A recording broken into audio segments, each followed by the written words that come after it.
ಪಶ್ಚಿಮ ಬಂಗಾಳ ಮುಖ್ಯಮಂತ್ರಿ ಮಮತಾ ಬ್ಯಾನರ್ಜಿ ಬಗ್ಗೆ ಬಿಜೆಪಿ ಸಂಸದ ಸುಧಾಕರ್ ನಾಲ್ಗಿನ ಬಿಟ್ಟಿದ್ದಾರೆ. ಅಕ್ರಮ ಬಾಂಗ್ಲಾ ನುಸುಳುಕೋರರ ಬಗ್ಗೆ ಮಾತನಾಡುತ್ತಾ ಇದೀದಿಗೆ ಕುಟುಕಿದ್ದಾರೆ. ಮಮತಾ ಬ್ಯಾನರ್ಜಿ ಹೋರಾಟಗಾರ್ತಿ ಪರವಾಗಿಲ್ಲ ಅಂದ್ಕೊಂಡಿದ್ದೆ, ಆದ್ರೆ ಓಟ್ಗಾಗಿ ಬಾಂಗ್ಲಾದೇಶಕ್ಕೆ ಗೇಟ್ ಅನ್ನೇ ಓಪನ್ ಮಾಡಿದ್ದಾರೆ. ಕೇಂದ್ರ ಸರ್ಕಾರ ಎಲ್ಲಾ ಕಡೆ ಬಾರ್ಡರ್ ಹಾಕಿದ್ರೆ ಈ ಅಮ್ಮ ಗೇಟ್ ಅನ್ನೇ ಓಪನ್ ಮಾಡ್ತಿದ್ದಾರೆ. ಪಶ್ಚಿಮ ಬಂಗಾಳದಲ್ಲಿ ಅವರು ಇನ್ನೇನ್ ಗೆಲ್ತಾರೆ, ಆಧಾರ್ ಕಾರ್ಡ್, ವೋಟರ್ ಐಡಿ ಎಲ್ಲವೂ ಬೋಗಸ್ ಹೀಗಂತ ಕೆ ಸುಧಾಕರ್ ಗುಡುಗಿದ್ದಾರೆ.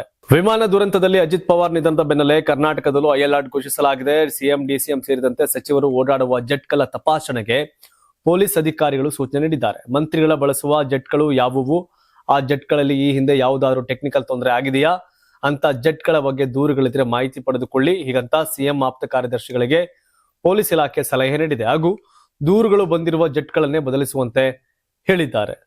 ಒಳ್ಳೆದು, ಅವೆಲ್ಲ ಚೇಂಜ್ ಮಾಡಬೇಕಾಗುತ್ತೆ. ಬಳ್ಳಾರಿ ಫೈರಿಂಗ್ ಮತ್ತು ಬ್ಯಾನರ್ ಗಲಾಟೆಗೆ ಸಂಬಂಧಪಟ್ಟಂತೆ ವಿಧಾನಸಭೆಯಲ್ಲಿ ಶಾಸಕರಾದ ಬಿ ನಾಗೇಂದ್ರ ಹಾಗೂ ಜನಾರ್ದನ್ ರೆಡ್ಡಿ ನಡುವೆ ಮಾತಿನ ಜಟಾಪಟಿ ನಡೆದಿದೆ. ನೆನೆ ಮಾತಾಡಿದ ರೆಡ್ಡಿ ಗಲಾಟೆಗೆ ನಾರಾ ಭರತ್ ರೆಡ್ಡಿ ಕಾರಣ ಎಂದಿದ್ರು. ಇಂದು ಉತ್ತರಿಸಿದ ನಾಗೇಂದ್ರ ಸುಳ್ಳು ಮಾಹಿತಿ ಎಂದು ಗುಡುಗಿದ್ರು. ಇದು ಸದನದಲ್ಲಿ ಗದ್ದಲ ಕೋಲಾಹಲಕ್ಕೆ ಕಾರಣವಾಗಿತ್ತು. ವಾಲ್ಮೀಕಿ ಸಮಾಜದಲ್ಲಿ ರಾಮುಲು ಎದುರು ನೀನು ನಾಯಕನಾಗಲು ಸಾಧ್ಯವಿಲ್ಲ. ವಾಲ್ಮೀಕಿ ನಿಗಮದ ಹಣ ಲೂಟಿ ಮಾಡಿರೋ ನಿನಗೆ ವಾಲ್ಮೀಕಿ ಬಗ್ಗೆ ಮಾತನಾಡೋ ನೈತಿಕತೆ ಇಲ್ಲ.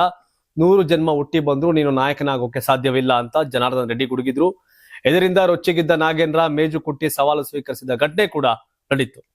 ಅದೇ ರಾಮುಲು ಅವ್ರನ್ನ ಸೋಲ್ಸೆ ನಾಗೇಂದ್ರ ಗೆದ್ದು ಬಂದಿರೋದು. ರೆಡ್ಡಿ ಅವ್ರು ಯಾಕೆ ಹಿಂಗ್ ಹೇಳ್ತಾರೆ?